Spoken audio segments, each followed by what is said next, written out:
got a deeper room than you've had in a while. How does that help you with what you can do and just with guys pushing other guys? Yeah, competition is always good, and these guys know that they're competing every day.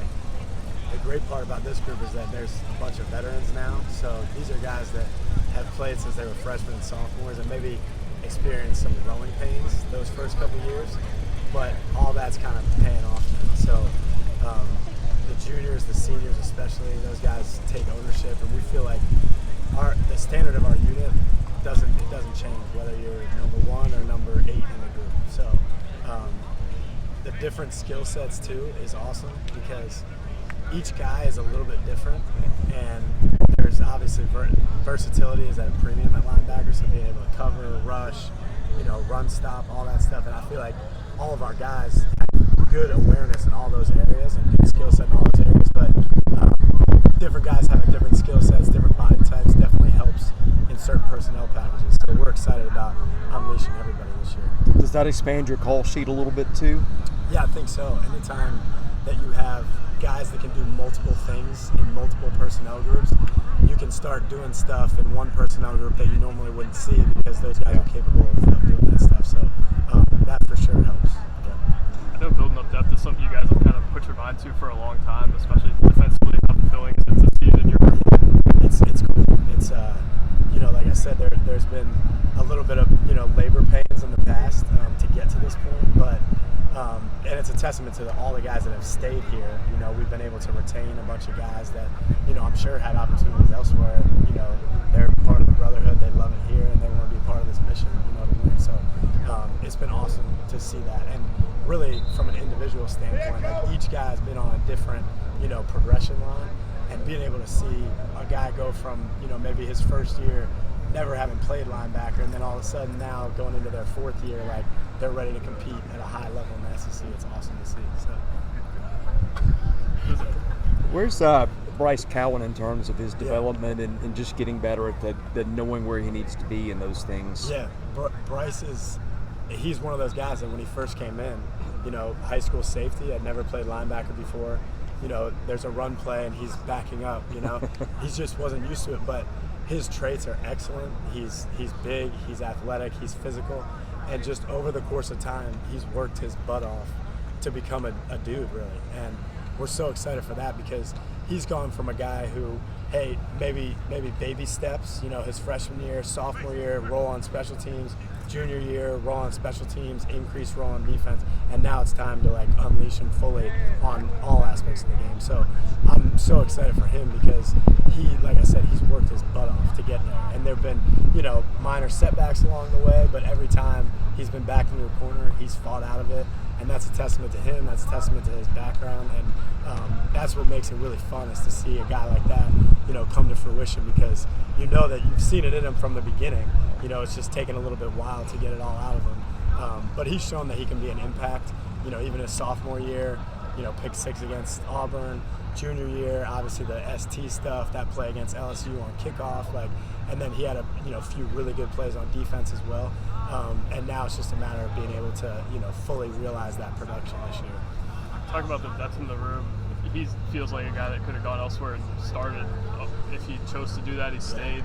Is that a guy you feel like maybe you got to be intentional with getting on the field with how many guys you've got, especially experienced ones? Yeah, and I think, it's always, like I said, it's always a competition. So these guys are competing for reps. We're trying to get the best 11 out there. It's not about appeasing anybody or making anybody happy. But when you look at him, it's like, dude, how is he not going to get on the field? It's like that dude has a role in every personnel group. He can rush the passer, he can drop into coverage, he's a physical blitzer, so absolutely going to be looking for every opportunity to get him on the field. And these guys know, whether you're a starter, whether you're the 4th or 5th guy, we're always competing. So those roles are not set in stone. It doesn't matter what happened in the past, it doesn't matter what's going to happen. It'll always be fluid, and we'll always be, competing for that based on performance. What's the next step for Bryan Longwell? Bryan, another guy who played as a freshman and then obviously took great strides as a sophomore. Veteran guy now, leader. He has such a great instinct for the football, and there's a lot of stuff that certain guys you have to coach everything. You don't have to coach everything with Bryan because he has such a good feel. And that's due to him, the work he did in high school, his background, all that stuff. But for him now, it's a matter of like trimming the margins, like eliminating all the wasted space out of his game. And he's done a great job of that. He's like very intentional, active in terms of like nobody wants to learn more football than Bryan. Like he's always in my office. He's always watching tape, and you see it pay off on the field because that dude has an anticipation and an awareness that's natural. But then also you put on top of it the fact that like he not only knows what he has to do and the guys around him has to do, but now he has a great feel for what the offense is doing. And you put all those things together, and the sky's the limit for him. So we're really excited for that. With Nick Rinaldi and with the competition you've got, is he more like of a situational pass rush guy, or is he more of a well-rounded guy that can be on the field at any down? In the past, it's been more situational. His freshman and sophomore year, he's an every down player now, every down player. So that I have no hesitation about putting him on the field in any situation. His versatility in the past has been what's gotten him on the field because he has the pass rushing ability. He's super athletic. He can cover. But that dude has become a bona fide first and second down linebacker. So I don't care if it's, 3rd and 1 and it's, our heavy packages on the field. Like, he's going to be out there. He's going to be ready to make plays. So his role will not be limited to just those roles, that he's had significant, roles on in the past. He'll be playing those roles, but it'll also be, a lot of other stuff too, first and second down, base downs, and all that. I know you sort of touched on this the first question, but when you dig in, how do you really separate reps when you've got that many guys that can do that many things? The great part about it is I don't feel like there's any hesitation to put anybody on the field in any situation. And that, again, that's a testament to these guys like working their butts off, developing. Like I said, all of them have different skill sets, but that's a good thing because you kind of no two players are alike. And I think what that does is that allows you to kind of roll them in any situation. So in terms of reps in camp too, it's really important that, we want to play into January, so being able to not wear the tread off the tire for certain guys is good. So being able to, rotate evenly and get everybody reps and then even get the young guys reps, the freshmen and sophomores, like that's valuable now. And so as far as splitting up the reps, like we're going to keep it as even as possible. There might be a slight tilt going into, game week and stuff like that, but I have no hesitation about putting anybody in any situation right now, which is great because now we don't have guys that have to take, 70 reps in practice and, practice 5 of fall camp. They're already beat down and worn out. We can even it out and we can make sure that guys are fresh throughout the season. How much does that help you against up-tempo offenses, not just the depth, but knowing that you can put a guy in a flash and he's ready to go? Yeah, absolutely. It definitely helps. I think in the past, you guys alluded to it before, maybe didn't have the depth that we have now. And, that you can get worn down, especially when you're going against tempo and stuff like that. Now, the bodies are fresher. There's no reason why, even if, say our best linebacker is tired, there's no reason why he should be on the field because we have other guys that are just as good, or close to it. Get them in and they're fresh, and we'll be, in a better situation there. So we feel like there's not a drop off there, and to your point, that definitely helps when it comes to tempo and stuff like that. I know it's not your room specifically, but how difficult is it to guard Martel Hyde from a defensive perspective? Yeah, it's funny. The last couple practices, it's like, who's that on offense that just caught, a go ball? Like, who's that on offense that just caught a slant, got vertical, and I look up and it's Martel, And, so, he's bouncy, he's athletic. Obviously, he has great ball skills. So, we need him on defense, but we love seeing him. It's not great during the period, but that it's going to pay off on Saturdays during the fall, seeing him in the end zone. So, anytime we can get him the ball, it's fun. All right. Thanks, Coach. Yep. Thank you. So you were off to the side today, just maintenance day? Yeah, pretty much. We're just trying to get some of the young guys reps and just make sure that I'm healthy for the start of the season. Just kind of taking just allowing the other guys to get some reps is really good for the team. So because we got a lot of young guys that were either hurt last year or that are new and still trying to learn the offense, and so it's good for them. Do you have a maintenance plan set ahead of camp? Like, okay, I'm going to go 3 and off 1, or is it just as you go and as your body tells you? Yeah, it's just kind of as we go, kind of as my body tells me. We're, like I said, the biggest thing is like making sure that everybody's ready and ready for the season, and we want to make sure that everybody in the depth chart is prepared and understands the offense, and, at any point we go in the game. So, if I'm out there, I'm taking a lot of the reps, and a lot of the young guys kind of miss out on some. So I think it's important that they get something. What's the most exciting part for you about being back here? Yeah, I think that the sky's the limit for this team this year.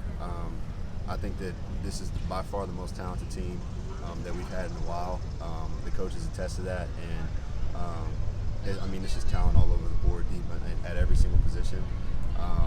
And it's a fun season. We got a lot of teams scheduled that there are going to be some good games. And, we are confident in ourselves, and we believe that we can go out and win every single game this year because the team that we have, the talent, not only the talent, but the kind of players that we have, like the personalities. We just have really good people on this team. We have good camaraderie. So I'm excited. It's just the team itself is what I'm most excited about. You're still pretty new to the position compared to your peers. What have you learned about playing tight end that you didn't know last snap of last year?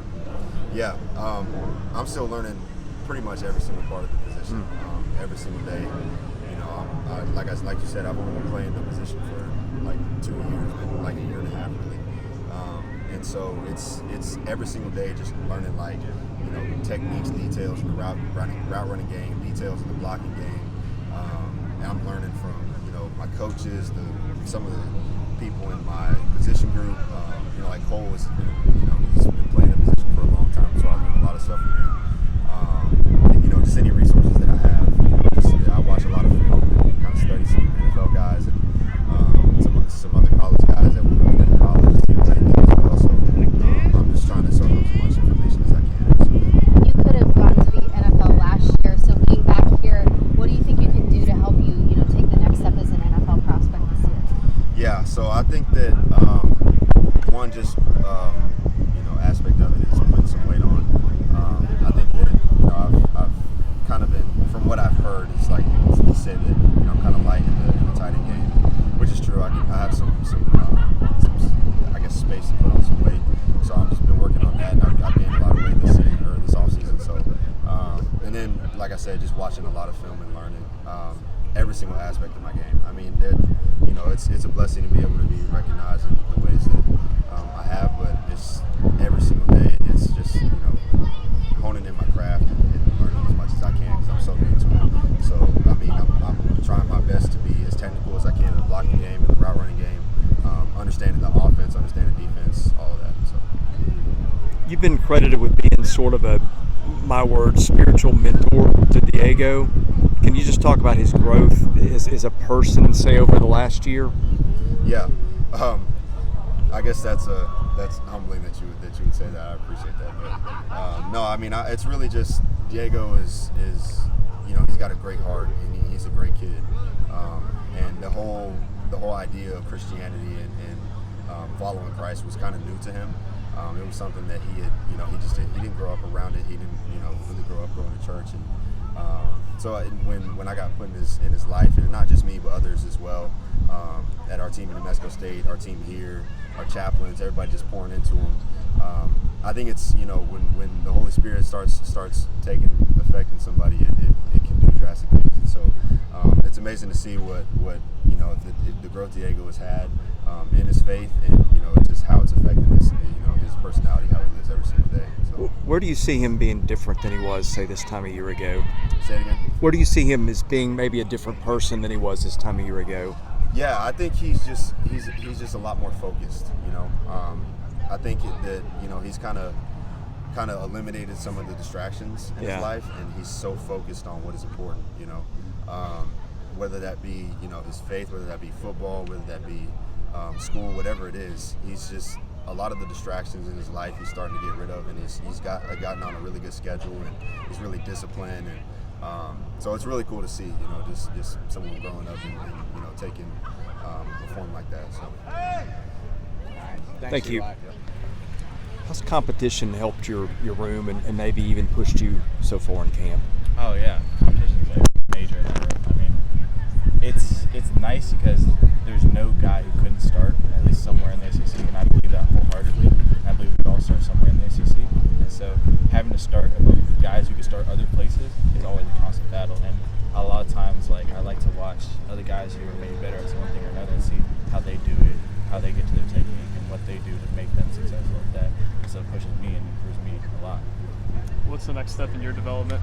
I'd say next step in my development, I would say a lot of contesting at the catch point. I think I'm good at cutting off routes, but I think it's either sometimes all or nothing. But I think a lot of the stuff is just me contesting at the catch point, cause a bit more havoc at the tackle. You've worn a couple different numbers in your career. What's the story behind number 11? Okay, so the story about number 11 is actually my favorite player growing up was Julio Jones, and my brother's was Larry Fitzgerald. So to number 11, and then my brother went to number 11 high school for Larry Fitzgerald, and so now I'm going to number 11 for him. And it was also my high school. With more help, are you able to go maybe a little harder in practice and in games? Are you able to exert a little bit more effort knowing that there's guys to back you up when you need a breather? I think, yeah, it's a major thing. I mean, it's hard to exert yourself every time when you know that you're just going to be on there for like a 14-play drive. But when you know, hey, all I got to do is give all out, all effort for 3, 4, 8 plays, and then I can get a sub, like that's a lot better on me. I feel like it eases up the mindset of it. How do you handle that as a room? I mean, you want to be better as a team, but you also want to be the guy. Everybody's out there to try to be first team, but you know you need a lot of depth to win. How do you handle that in a constructive manner without it being a rift between, hey, this guy's playing over me, or I'm losing reps to so-and-so? I mean, I feel like it's two separate things. You have your on-field competition, and off the field, you can still have both those buckets separate and not let them intermingle and cause tension. And like, no matter what, it isn't. All I know is I'm going to hunt for every rep that I can get. I personally would like to play every single rep, no matter what. So I just do play that mindset, play that way, and I let coach pull me off when it's time. And that's all I believe. That's the best mindset you can have about it. Don't let it leak out. There's no point in getting angry at a dude because the coach put him in, something like that. He doesn't control that. It's a coach's thing. You have a problem, bring a coach, but like I think just focus on the game, focus on what you need to do. There's no point in bringing tensions into it. Lezynski said you like to study and are good mentally, as good as he's seen as a linebacker. Like, where does that come from? Do you know like why you're so cerebral, or I guess it's a weird question, but like how do you explain that? My mom's always said I've been really smart with it, but I did contribute a lot to my high school coach. I think from the time I was a sophomore when I transferred to Lewisham Academy, I had a lot of defense taught to me over and over again. I also have just been naturally good at pattern recognition, and I see stuff, and like I think that's also another step for me is kind of verbalizing what I see and what I can see in my head. Because a lot of times, like, I can see him like, okay, I see that's about to happen, and I can go play off of that. So it's part of it's like, it's just innate, and a part of it is I've been taught it for about 6 years now, about just football. How close are you guys off the field, your room? Oh, we're super close. I'd say we're like the closest room on the team. It's so fun. It's such a fun room. I love all those guys. I mean, they're hilarious. Langston's clown, but super serious when he gets on the field. But as soon as we're done, he's just like one of the dumbest dudes I know. Love Rinaldi. Bryce is an awesome personality. PK, he's the guy I always go to with stuff. Like, I say we're probably the closest room on the team. Like, not even close. Were you and Langston close before you both got here by virtue of both being from this area? No, I didn't like Langston very much because we were high school rivals. So I didn't like him very much initially. Learned to love him though, but initially there's still a little bit of a animosity from our rivalry back in high school, but we got over that quick. Thank you. Brian.